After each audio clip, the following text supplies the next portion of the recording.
that's Lamarckian evolution.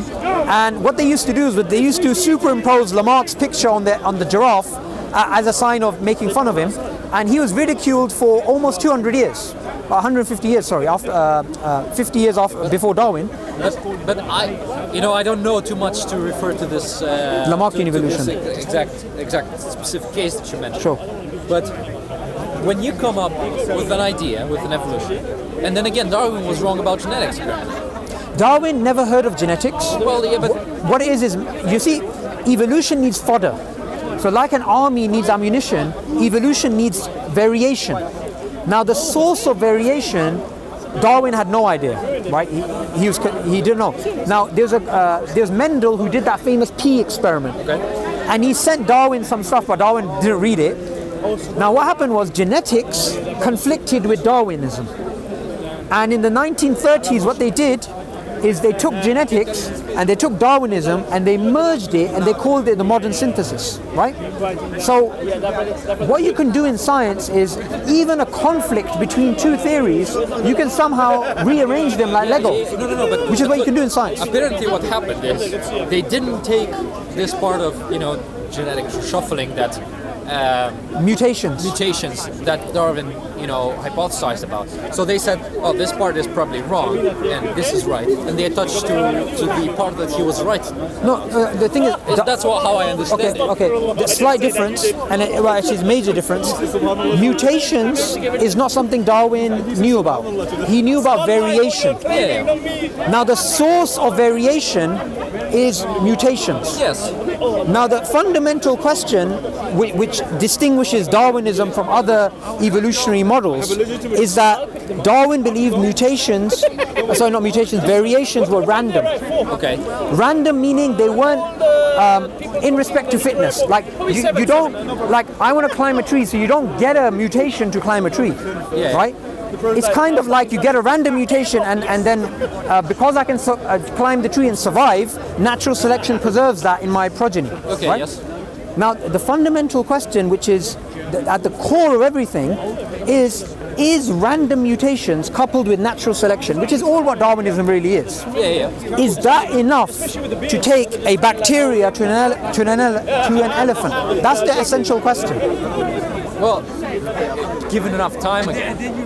Well, that's what they say, but what evidence is there? And I'm talking about the secular mainstream academics who challenge this.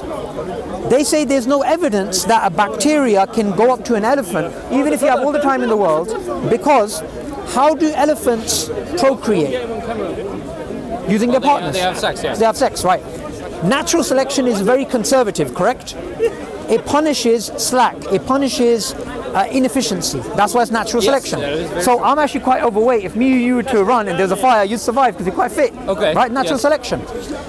Bacteria, they reproduce asexually. Yes. They just keep reproducing asexually. That's efficient.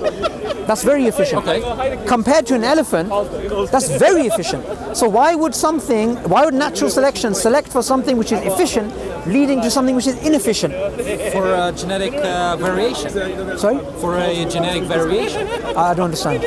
Well, if I'm procreating my kids by myself, that means they have just me, right? It's just me going further. While if I procreate with someone with a specific attribute that can be of an advantage, my kid has the chance of getting good stuff from my mate, right? So it's the genetic variation that enhances, the fact that we have sex means that we can get more genetic variation. Yep. And then out of those genetic variations, you get the ones that are stronger. While if you have 10 people and they just do it by themselves, there's going to be one guy, and then one day he'll die because he's not fit, right? But if you mix them up again, you have so many variations that there's bound to be someone out of all the multitude to be adapted to the new way. So that's why I think it's... Yeah. But then... No, what you've said is actually excellent, but it's not what I was speaking about. Okay. What you said was a very good description of a gene pool increasing in its scope, if you like, and leading to new feature types, right? That's not a problem. My question was different. My question was not about how can we expand out a gene pool? How do new traits within human beings like the blue eye or the green eye, how do they come around? It's actually to do with why would natural selection, which is a conservative force, which Darwin, he actually wanted to call it natural preservation, not natural selection. Why would a conservative force like natural selection lead a bacteria which has an efficient reproductive system without a partner, asexual reproduction, to a complex thing like human beings, which have so many preferences? You know, I don't want to marry this person, I don't want to do this, I don't want to do that, you know, I'm going to marry her, and then it's sexual, and then you carry the child for 9 months and you can have a miscarriage. There's so many more vulnerabilities there than asexual reproduction. So why would natural selection lead to that? But you know what's funny? It works. What do you mean? It works if you look around. No, of course it works. I mean, humans are the top of the chain, right? So that no, they're not. Something might have happened. You see, that's one more misconception about evolution. Humans are not at the top of the chain. Who is it? No one is. Well, okay. Look. But let's say this way. The species. No. Shall I tell you what you just did there? You said something religious without noting. Okay. So what? You're referring to something known as the Great Chain of Being. Yeah. The Great Chain of Being is an ancient religious idea, and that religious idea basically says this: we humans are better than all of creation, which is actually what it says in the Quran. Mm-hmm. That's what you just referred to. Okay. What Darwinism says is we're not at the top of the chain of the Great Chain of Being. We're no different to bacteria. Because bacteria, their highest rationale is to survive and reproduce, and our highest rationale is to survive and reproduce. So, why I'm highlighting this is because it's natural to think we're at the top, and it makes sense we are at the top. Some bacteria started reproducing sexually. That can't happen. I'll tell you why it can't happen. Natural selection is a punisher. Okay. One of the most disturbing aspects, which actually led Charles Darwin to agnosticism, he was never an atheist, was nature being so brutal. Because what natural selection basically does is this: anything which doesn't aid your survival and reproduction, it punishes out. Now, natural selection is basically a metaphor, it's not a physical force, right? So if there was a bacteria which got a mutation, which somehow, and by the way, if a bacteria managed to get a mutation from which it does, rather than doing asexual reproduction, it did sexual reproduction, that wouldn't be Darwinism because it's not gradual. That would actually be something like mutationism. And this was a theory which was proposed as an alternative to Darwinism. Because remember, Darwinism is extremely slow. They come up with the hypothesis that asexual led to sexual over millions of years. You can't have one mutation and going from one to the other. Yeah, well, look, I cannot say where did it happen, how did it happen, and I think these scientists will still look for the answers. Of course they will, yeah, and they should. And so I will concede that my knowledge of evolution goes up to this point. But I would want to go back again to what we started with, sure. With the guys. So, and I will refer to something that you said. So,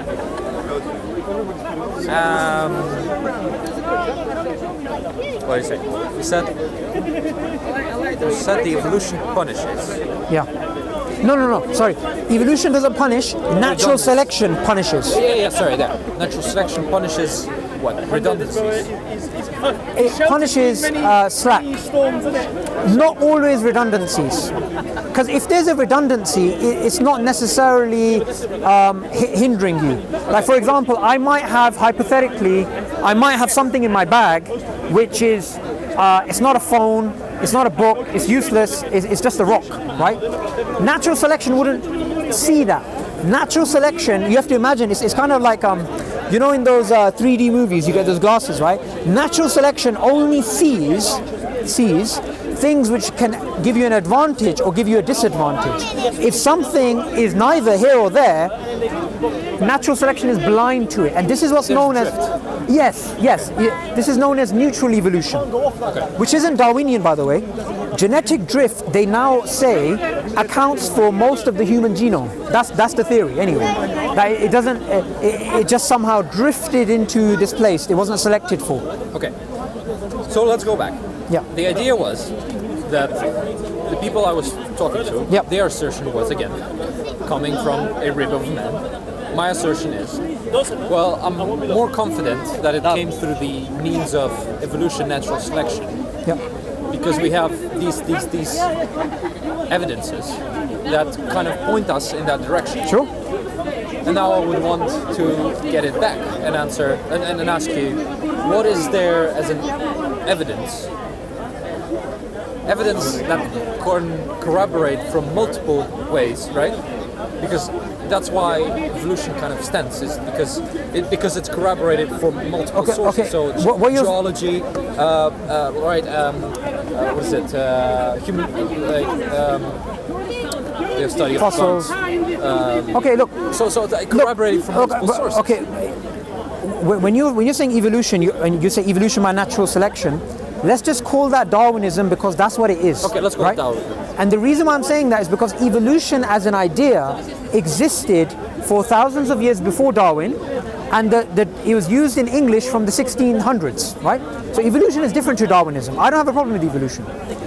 Now, when it comes to, you asked a very good question, which is we have all these independent fields and they converge on a Darwinian explanation. Sure. And I don't deny that. But the only thing which I'm going to point out is all of those subfields, they also can be used to converge upon alternatives. Okay, so let me just give you an example. We have biochemistry, right? We have genetics, we have anatomy, we have psychology, we have sociology, we have biogeography, we have the fossil record, we have paleoanthropology, we have all these fields. Yeah. Each single one of them you could use to actually come up with evolution by self-organization. Or rather than the tree of life, you can come up with the web of life or the hedge of life, or you can come up with an alternative topology. So Darwinian evolution is kind of like this, and this is one of the examples it gives in a journal called Science. It's called the paper's called the Politics of Paleoanthropology. It says to try and reconstruct the history, because Darwin believed in the tree of life, is kind of like working out the plot of Leo Tolstoy's War and Peace with 13 randomly selected pages, right? It's very difficult to try and come up with a retrospective history when 99.999% of species are extinct. We don't have their fossils, we don't have their DNA, and this is according to National Science Foundation, a study published last year. So because of that, I don't disagree with you that you can use those subfields to come up with Darwinism as one explanation, but I could just turn around and say that's one amongst many. So what makes you sure of this over evolution by self-organization? It's falsifiable. So is evolution by self-organization and all the rest of them. Yeah, but that's the meaning. There are certain criteria in this theory that scientists agree that would falsify completely what they say. Meaning, again, going to the usual thing, a rabbit in a stomach of a T-Rex or something like that, right? They haven't lived according to the theory the same time. That wouldn't falsify Darwinism. That would not. Even if there was a rabbit found in the Cambrian period or pre-Cambrian period, that would not falsify Darwinism. Because Darwinism, it is a mechanism which leads to X to Y. Yeah, so even if they found a rabbit, it wouldn't disprove Darwinism. It would disprove the way evolution works, right? So no, it wouldn't. Because their tree comes, mammals in the tree come way later than the reptiles. Yeah. So all they would do, if that happened to be the case, is they rearrange the branches of the tree, and they do that all the time. To rearrange and to, like the way that they come up with the tree of life. When they have a particular species and they assume that this is related to that, and then they do further studies and they're like, okay, we assumed because of homology this is related to that, but it makes sense that this is more related to this. So they have these small changes, but those big changes, like finding a mammal in the pre-Cambrian, that's not happened. But if it was to happen, that wouldn't disprove Darwinism. That wouldn't disprove it. At least it would disprove the theory that they have about the way the species developed. Yeah, it but will it's kind of like they this. would have to think about a different way to Yeah, but that would be a little different than what it is. a lot, very different. Very different. Correct. but only different in its structure, not the mechanism of natural selection. Because remember, Darwin didn't come up with homology. Similarities due to common descent. He came up with natural selection. I concede this to you, and then even if the structure changes, right, it will still necessitate the change. While in the same time, what is written in Quran, in Bible, we have all this evidence, but they say no, it doesn't change. It's the way it is.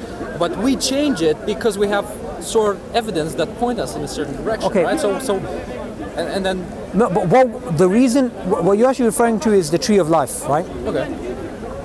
When it comes to the Quran and the Bible and its claims about species and how they change, the Quran is silent when it comes to most of biological life. But one thing the Quran does make clear is human chimp ancestry is not true. Okay? In terms of a whale having a land-like mammal as a precursor to it, there's no we have no reference to say that that's wrong. But what I'm actually saying is, assuming I'm not Muslim, I'm not Christian, I'm say an agnostic, I have no belief. Yeah. I would be saying the same thing, which is, fair enough, we have this tree of life which is constructed in all those textbooks and you've got these nice branches, and I would say almost all of the scientists, not all, but a lot of the scientists would say it's true. It's true, it's true as in it's generally accepted among scientists. But none of them would say, one, it's absolutely true. None of them would deny it's based on a probabilistic framework. Okay. None of them would deny it's based on the assumption of homology. And none of them would deny that there's conceptual problems with that framework.